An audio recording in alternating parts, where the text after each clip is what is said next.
Greetings, ladies and gentlemen, and welcome to this latest edition of Tales from Outer Space. Hope you enjoy. Story number 1. The Alien Question, written by JCB 112.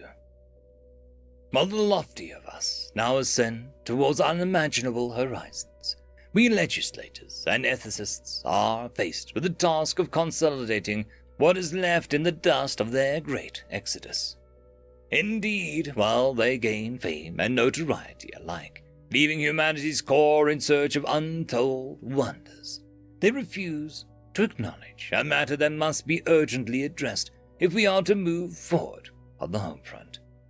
The alien question must be put to rest in a manner that is befitting of a wizened humanity, a humanity with the foresight of 10,000 years of painful histories to pull from.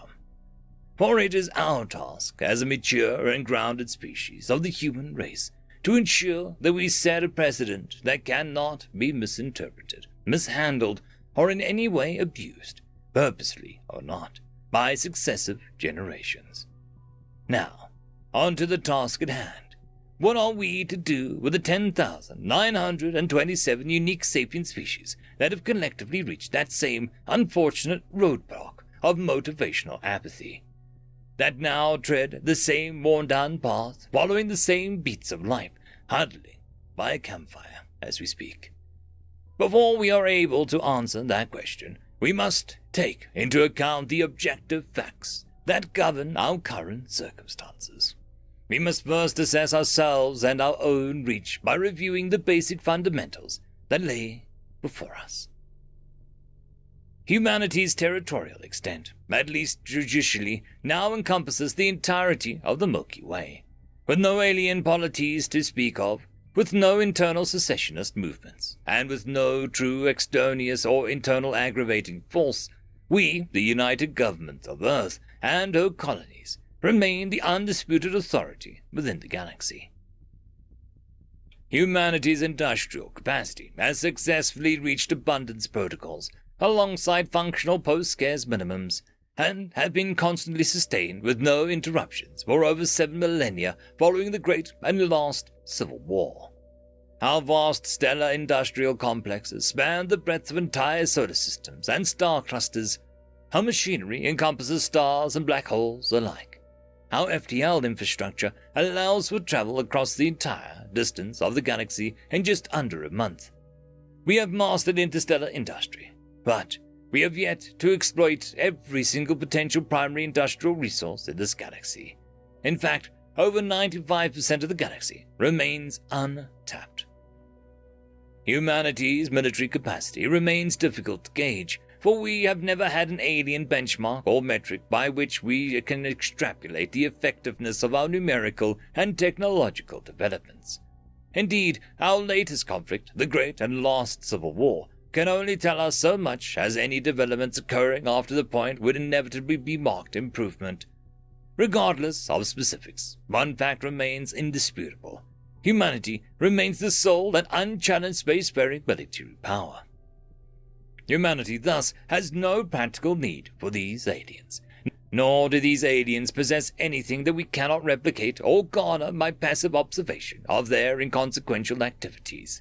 And of course, the matter of threat assessment would be wasted on the discussion for obvious reasons, so that'll be overlooked entirely. We are thus faced with a simple question. What are we to do with them? Now that our studies have been concluded and our quest turns intergalactic, what purpose do they serve?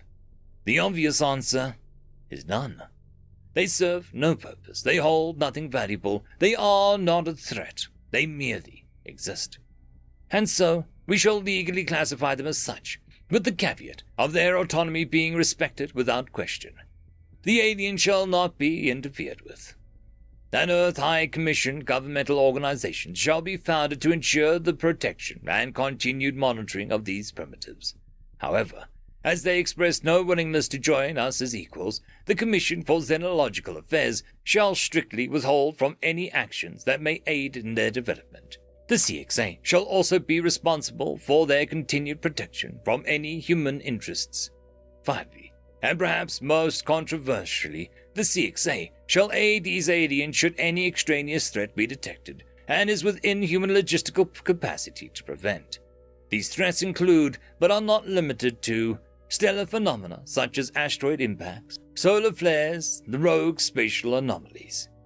Any and all man-made stellar disturbances such as runaway gravitational collapses, high-impact debris, and warp-speed collisions.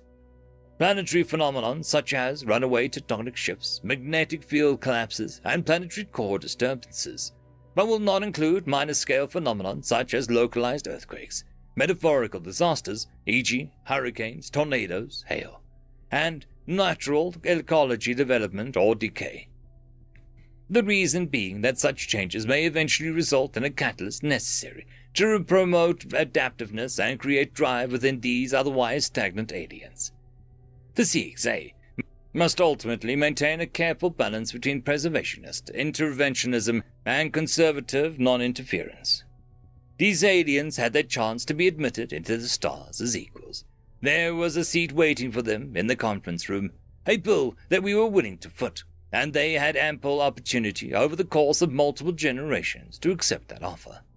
The time for that original deal has indeed come to an end. Contrary to popular belief, however, part of what offer was still on the table. It's just now up to the aliens to reach the conference room by the will of their own determination.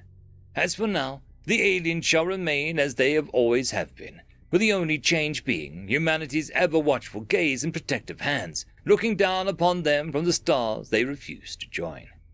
Now, with that out of the way, let us address the next matter at hand, the establishment of a third task group to scout the void between galaxies for potential void-dwelling alien fleets. End of story. Story number 2. Money shot. No, not that kind. Safe for work. 80 kilometers. At least, that's what John thought the distance was. If I could just make it there, we win.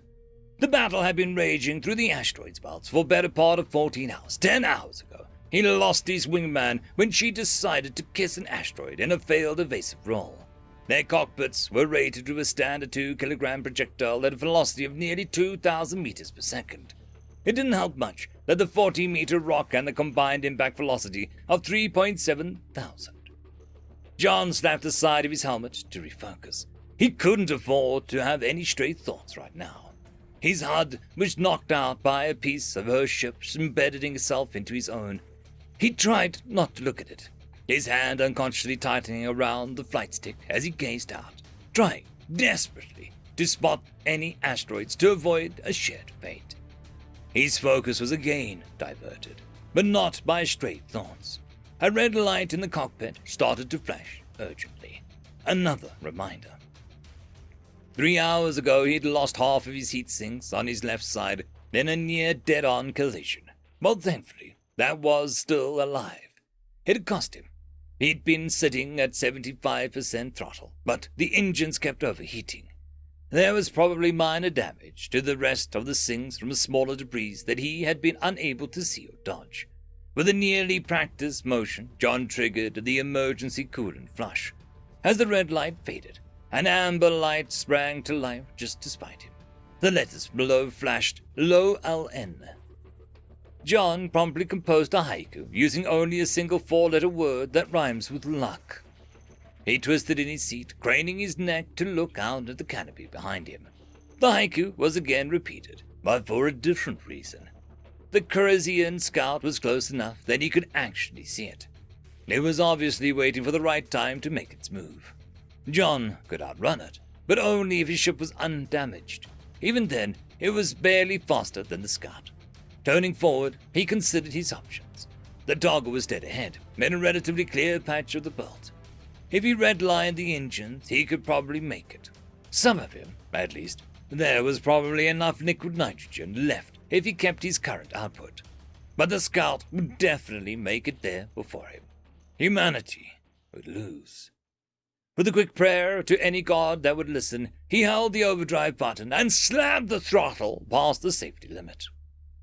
Unknown 1. Stars above! Did you see that? He actually blew himself up. Unknown 2. What was he thinking? It was obvious to everyone that the ship was in no shape for full throttle, much less that overdrive he kicked into it. I swear I could actually see the coolant venting. Unknown number one, because he was, wait. I don't believe it. The judges have just informed me that the Cruisian Scout is second. The rules clearly state that the cockpit must cross the finish line, and the crazy bastard that blew himself up managed to launch his cockpit, intact no less, through the ring a full 7 seconds ahead. Humanity takes first place, winning the 20th Galactic Grand Prix. End of story.